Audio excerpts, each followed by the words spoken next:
Why? Then is samsara creation and manifestation as finitized, so full of sorrow and evil. Maharashi, God's will. Devotee, why does God will it so? Maharashi, it is inscrutable. No motive can be attributed to that power. No desire, no end to achieve can be asserted of that one infinite, all wise and all powerful being. God is untouched by activities which take place in His presence. Compare the sun and the world activities. There is no meaning in attributing responsibility and motive to the one before it becomes many. But God's will for the prescribed course of events is a good solution of the free will problem. If the mind is restless on account of a sense of the imperfect and unsatisfactory character of what befalls us, or what is committed or omitted by us, then it is wise to drop the sense of responsibility and free will by regarding ourselves as the ordained instruments of the all wise and all powerful to do and suffer as He pleases. He carries all burdens and gives us peace. Talk 29. On another occasion, the evening was calm and cloudy. It was drizzling occasionally and somewhat cool in consequence. The windows of the ashram hall were closed, and Maharishi was seated as usual on the sofa. Facing him sat the devotees. Some visitors had come from Cuddalore. A sub-judge, accompanied by two elderly ladies, was among them.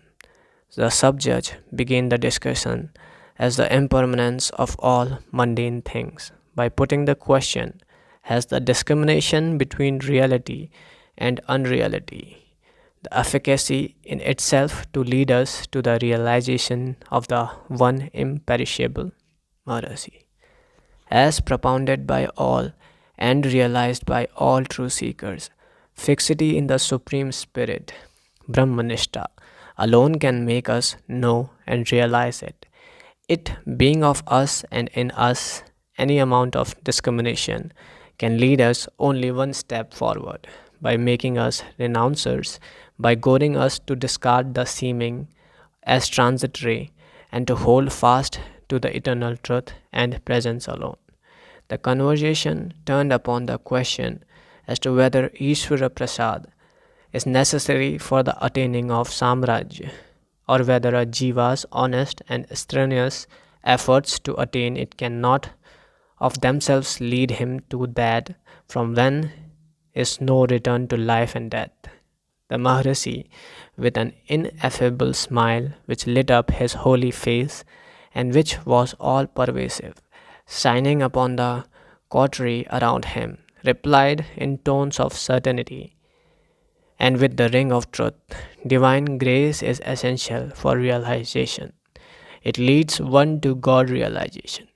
But such grace is vouchsafed only to him who is a true devotee or a yogin, who has striven hard and ceaselessly on the path towards freedom. Devotee.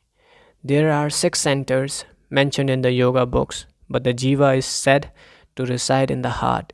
Is it not so, Maharishi? Yes.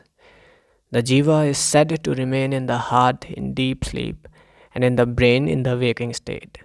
The heart need not be taken to be the muscular cavity with 4 chambers which propels blood.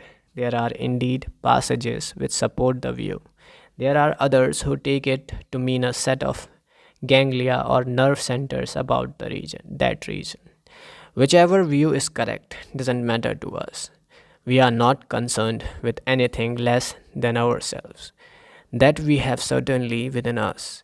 There could be no doubts or discussions about that. The heart is used in the Vedas and the scriptures to denote the place whence the notion I springs. Does it spring only from the fleshy ball? It springs within us somewhere right in the middle of our being. The I has no location. Everything is the self. There is nothing but that. So the heart must be said to be the entire body of ourselves and of the entire universe, conceived as I. But to help the practicer abhyasi, we have to indicate a definite part of the universe or of the body. So this heart is pointed out as the seat of the self. But in truth, we are everywhere. We are all that is, and there is nothing else.